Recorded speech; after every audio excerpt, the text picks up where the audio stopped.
Mari Bapak, Ibu, kita boleh mempersiapkan hati kita. Mari kita tunduk kepala, hati kita masuk dalam doa. Kami sungguh bersyukur kepadamu ya Tuhan seperti pujian ini. Biarlah Engkau menolong kami memiliki hati yang bijaksana. Ketika kebenaran-Mu terus menolong kami, mengubahkan hati, pikiran kami, untuk mengerti bagaimana tujuan-Mu dalam hidup kami. Kami akan sama-sama belajar tentang kebenaran-Mu Tuhan. Biarlah Tuhan menolong kami. Tuhan memampukan kami dengan karya Roh Kudus-Mu, supaya kami mengerti apa yang Tuhan inginkan untuk kami lakukan. Kami menyerahkan waktu ini ke dalam tangan Tuhan. Kami menyerahkan setiap kami yang boleh Tuhan panggil saat ini untuk beribadah, bahkan memiliki kesempatan yang indah dari Tuhan untuk merenungkan firman Tuhan. Biarlah Tuhan memberkati jaringan yang kami pakai, memberkati media yang kami gunakan, dan biarlah setiap hati kami boleh sungguh-sungguh dikuasai oleh Roh-Mu yang kudus ya Tuhan.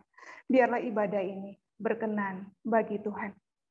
Tuhan menolong hamba-Mu, supaya biarlah hikmat yang dari Tuhan menguasai hamba-Mu, dan kata-kata yang berasal dari Tuhan, itu yang menjadi bagian kami pada siang hari ini. Di dalam Kristus Yesus Tuhan kami bersyukur dan berdoa. Haleluya. Amin. Shalom, Ibu Bapak sekalian. Ya, hari ini temanya tema yang menarik ya, cantik dan bijaksana. Pasti dikejar oleh banyak orang, pasti diinginkan oleh setiap kita. Siapa sih di antara kita yang tak ingin cantik? Khusus yang selalu melekat, kalau bilang cantik itu melekat pada setiap kita yang adalah perempuan gitu ya. Pasti tak ada satupun yang ingin jelek. Why? Mengapa? Karena memang wanita diciptakan cantik pada dirinya.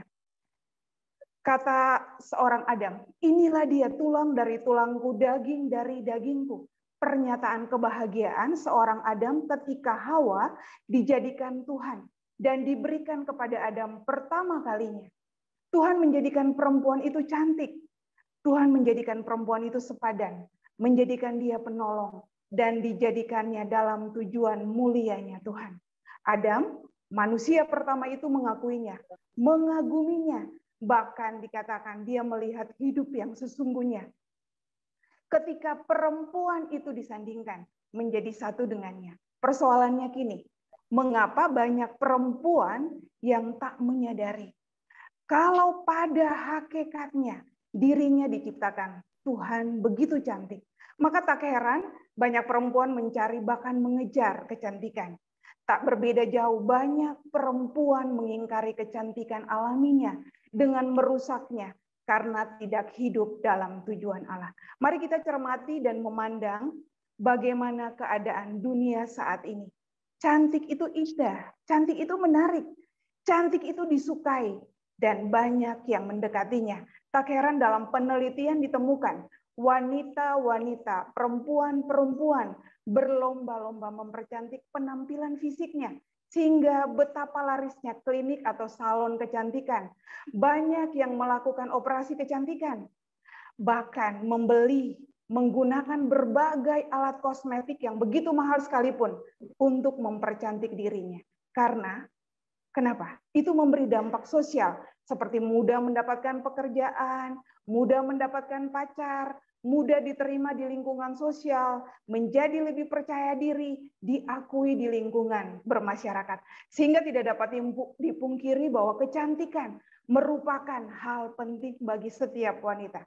Jika seorang wanita mempercantik tampilan fisiknya, apakah itu salah? Tak ada yang salah di sana. Namun hanyalah tujuan yang semu jika hanya untuk menarik perhatian, hanya untuk memuaskan diri, hanya untuk diakui dan dipuji, atau untuk diterima di lingkungan kita berada. Karena tidak akan pernah memuaskan. Mengapa? Ya kalau kita belajar tentang ilmu termodinamika ya, bicara tentang segala sesuatu yang berada di dalam dunia bersifat merosot dan berkurang. Manusia bertambah usia akan mengalami kemerosotan biologis itu. Maka yang terjadi adalah kita yang muda akan menjadi tua, dan tua kita bisa merias apapun, tapi tetap akan terlihat keriput, dan lama-lama kita menjadi orang yang ya menjadi tua seperti itu ya. Jadi mari kita harus mengingat bahwa jangan sampai kita tersesat. Kalau kita berusaha mempercantik diri hanya untuk menjadikan diri kita sebagai sentral pengabdian, itu bukan tujuan Allah. Allah menciptakan kita bukan untuk tujuan itu, tapi Dia mau pengagungan itu hanya untuk Dia. Dia mau kita memuliakan Dia. Jika dalam dunia modern, sekarang kecantikan tidak hanya dinilai dari luar atau outer beauty, tapi juga dari dalam atau inner beauty itu. Mari kita memperhatikan apa kata firman Tuhan. Ya, mari kita membuka dari 1 Timotius 2, 1 Timotius 2 ayat yang ke-9 hingga ayat yang ke-10. Mari kita membacanya dan kita melihat bagaimana firman Tuhan bicara tentang kecantikan itu, tentang bijak itu seperti apa. 1 Timotius 2 ayat 9 hingga ayat 9 hingga ayat yang 10 berkata, demikian juga hendaknya perempuan, hendaklah ia berdandan dengan pantas, dengan sopan dan sederhana. Rambutnya jangan dikepang-kepang, jangan memakai emas atau mutiara, ataupun pakaian yang mahal-mahal. Tetapi hendaklah ia berdandan dengan perbuatan baik, seperti yang layak bagi perempuan yang beribadah. Berdandan dengan sopan, berdandan dengan pantas, berdandan dengan sederhana. Jadi bukan berarti kita tidak boleh berdandan. Itu harus ya. Karena wanita itu cantik pada dirinya. Dia harus menjaga apa yang diberikan Tuhan kepadanya. Tetapi ketika itu tidak seperti yang diinginkan Tuhan, berlebihan, maka itu menjadi persoalan. Maka saya senang banget ya ada istilah begini, hindari berpakaian yang namanya pakaian KTP. Artinya ketat, tipis, pendek. Kemudian hindari pakaian yang T3, transparan, terbelah, atau terbuka, gitu ya. Jadi intinya bagaimana kita melihat dandanan itu pas, dandanan itu sopan, pantas. Itu yang dikatakan oleh Paulus kepada Timotius. Bagaimana dandanan sebenarnya yang dibilang?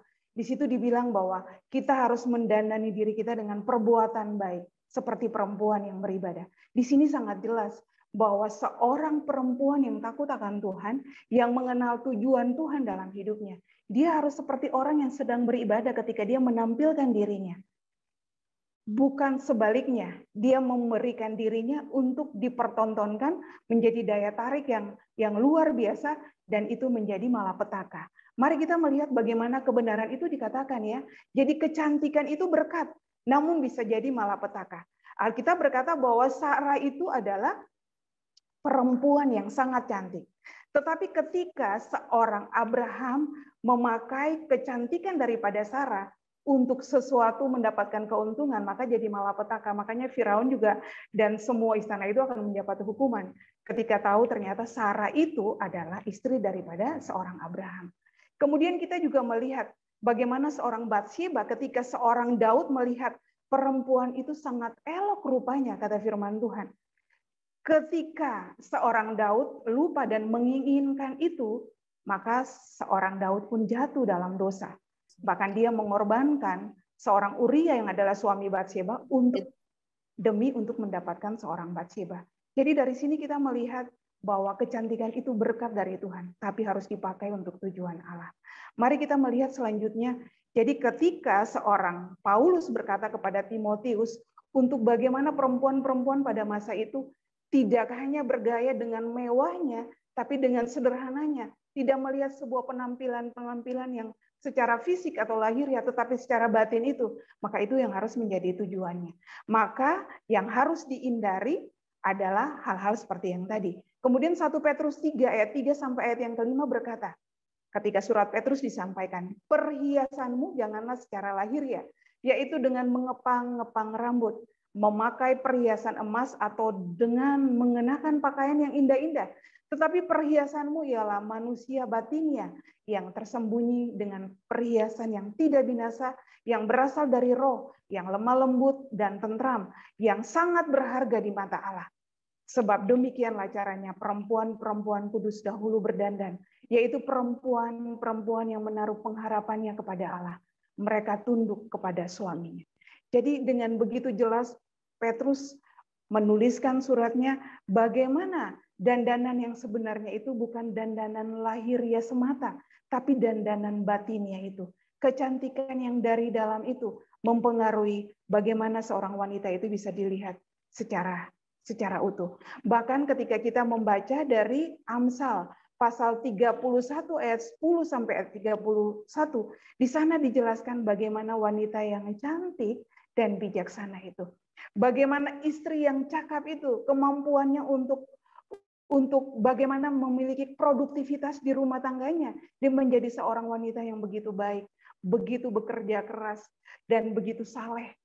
Nah, ada satu kesaksian, seorang istri pendeta, Anne Ortland, ya, dia adalah seorang pembicara di conference, organis, seorang pemain musik, pengubah lagu, seorang ibu rumah tangga. Waktu dia membaca Amsal 31 ayat 10 sampai ayat yang ke-31, di sana dia berkata, ada 22 ayat yang begitu jelas mengungkapkan tentang wanita yang bijak dan wanita yang cantik itu. Tapi ada satu ayat yang menyangkut penampilan, kecantikan itu yang harus diperhatikan.